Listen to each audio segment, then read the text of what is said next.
guys, Shadow Wolfie here, and we are finally back on our regular schedule. Well, not exactly because we're starting on a Sunday, but you know, it is what it is. At least we're getting back to the schedule. I know I've been only doing Wolf Survival 2 videos and random videos, but now we're back.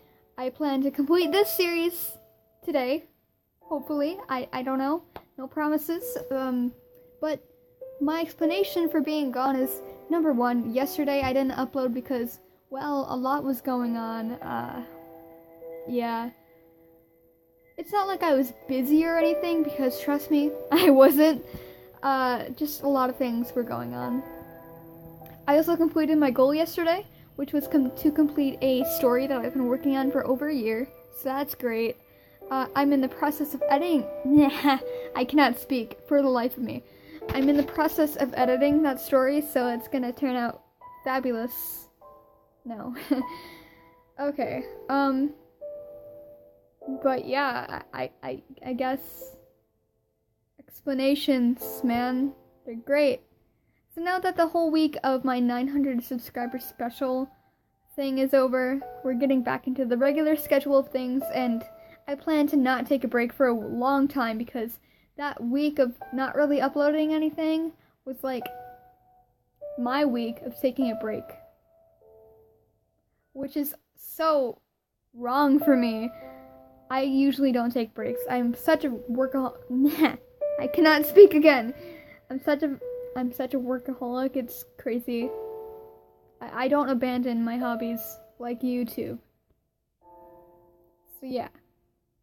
Anyways, I'm not gonna do my intro because, well, I rambled for about 2 minutes already, so let's just get on with the story of the loner. Alright, so I'm pretty sure that's where we left off. So, nightmare. Can you imagine that hundreds of soldiers living in the underground fortification for the final counterattack for 6 months? No sunshine, lack of supplies. Even the prisoners in the concentration camps live better than them. In order to avoid the underground fortification into real... Not gonna say that word because you know what? It's cool. Into the real underworld. There we go. Okay. Their battalion commander decided to lead the soldiers out of the fortifications and to surrender in the morning. It was unbelievable that we lived so long on the top of hundreds of enemies' heads. We have no idea whether to be happy for them or to be bad for them. That makes that, I don't know. The Forgotten Ones. After the conversations with the enemy, we were able to clarify where they came from. They were the 3rd Infantry Division of the Empire, and after the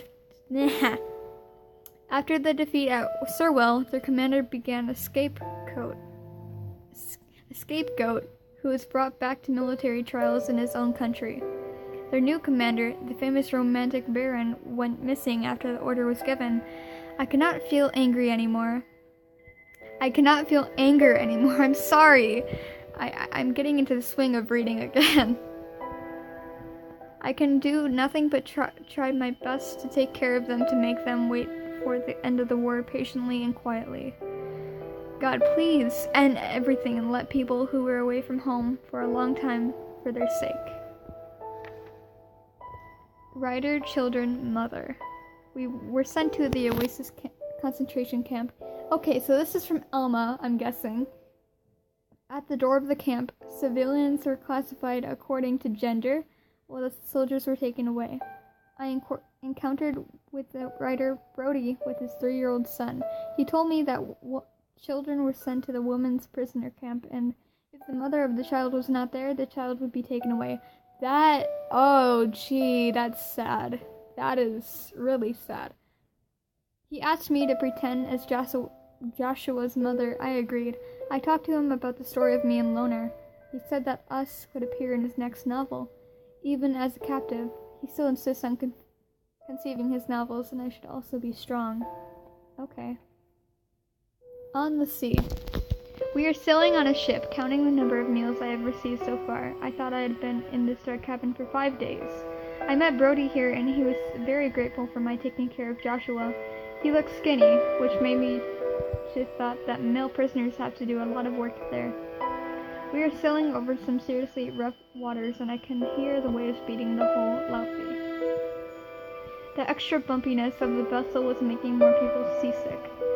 The enemies did not care for them at all, since none of the soldiers were ever seen. I'm sorry, what am I doing? Since none of the soldiers who were with us in the camp were seen, Brody thought that something bad happened on them. Wouldn't it be to them, not on them? Bad omen. The storm had continued for 3 days, and unfortunately, the power grid of the island got down on the first day of the storm, and our one small boat sunk. After our communication channels became operational again, I managed to contact the higher levels to report at the first time, and I was told that the supply ships had sunk in the storm. This meant that Alma's reply was at the bottom of the sea either. I can see the stormy sea in my mind when I write to her again. I have never been more worried about something after I grew up. Wow. Oh, goodness. Tragedy. There was a sudden jolt and our ship turned over. Since we were at the bottom of the hull, we were safe. Okay. Never mind. I'll be right back. I just realized how stupid I look in the face cam, and it's pretty stupid, man. I hate the face cam so much. Oh goodness. Okay. Since we were at the bottom of the hull, we were safe temporarily. Brody tried to keep everyone calm, but this made no sense. He found an iron bucket and he came up with a plan to escape using it. He used the iron bucket to drive into the water to find an exit. After many painful near-drowning attempts, he finally found an open porthole. The heavy iron bucket was the only thing that made us reach the porthole. Brody let him out at first in order to help Joshua making it. After I get out, someone was driving down to get hold of the iron bucket. It was a mess. I tried to help Brody, but the water flow was too strong and I couldn't do much. No! No! Brody died! That was quick. Get home. The Emperor finally surrendered and the news reached the furthest corner of the country. The higher authorities sent instructions that required us to send back the prisoners and maintain a record of the assets. After all these, another troops, the grammar though, would replace us and we could finally go home. Due to my performance during the war and the captain's recommendation, my BP-100 was approved as my personal asset and was allowed free access to any military airports. Now all I have to do is to wait for the troops to come to replace us and I can finally fly back home. Loner, no! Oh no! He's gonna find Alma and he's going to be so sad. Go home. Today a new notice came from the division. It said that the troops would come here the next week. I really wanted to go home, so I asked Wendell to complete the handover process on my behalf. He agreed and now I was all prepared to leave the next morning. I asked Wendell when he was planning to head back home. He said that he wanted to stay here longer as he had to catch a few big fishes. I knew the real reason, but I kept quiet. Men should face some things before they are ready.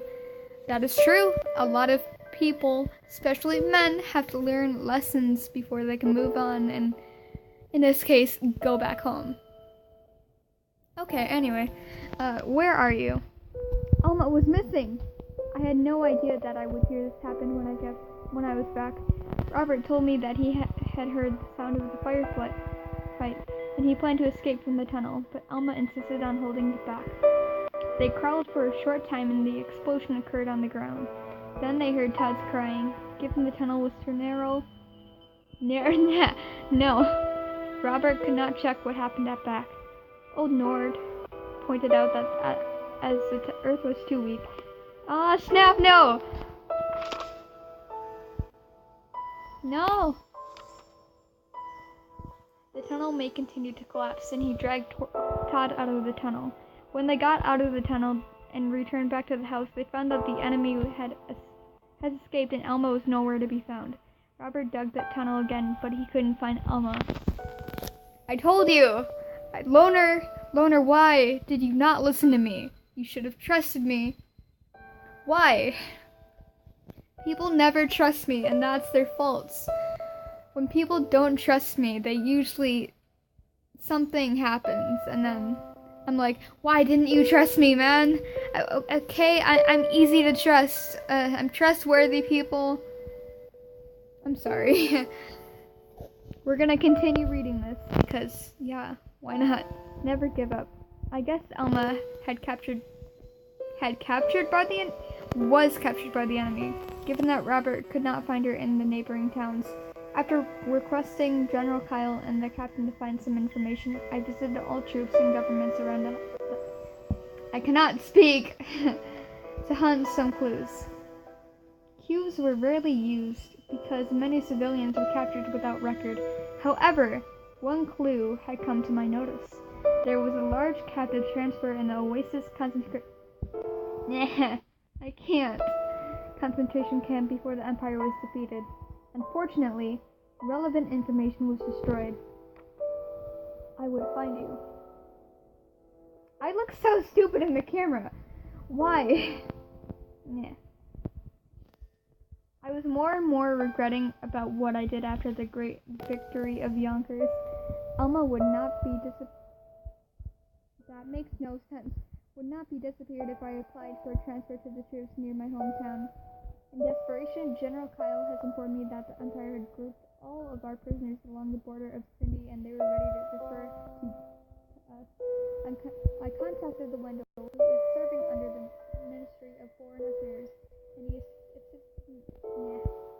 he assisted me with the relevant procedures. I painted the plane with yellow, which Alma loved most. Let me find Alma with the color of yellow, which emblems hope. So he's in a plane to find Alma, and that's what this whole story is about, and that's why the plane is yellow. Oh my goodness gracious, I just figured it out. Okay. That makes a lot more sense. The story has a deeper meaning, I told you guys. On the way, after witnessing the last batch of prisoners had left, I was on my way back without finding Alma. The officer in charge of the surrender of the prisoners also served as the pilot in the war. He felt very sympathetic after leaving of my encounters. What's more, he swore that he will help me in finding Alma. I fly along the border in the way back, hoping a miracle would happen. And that's where we leave off at. Thank you guys so much for watching. Please comment, like, and subscribe, and I'll see you in paradise, my humans, and bye!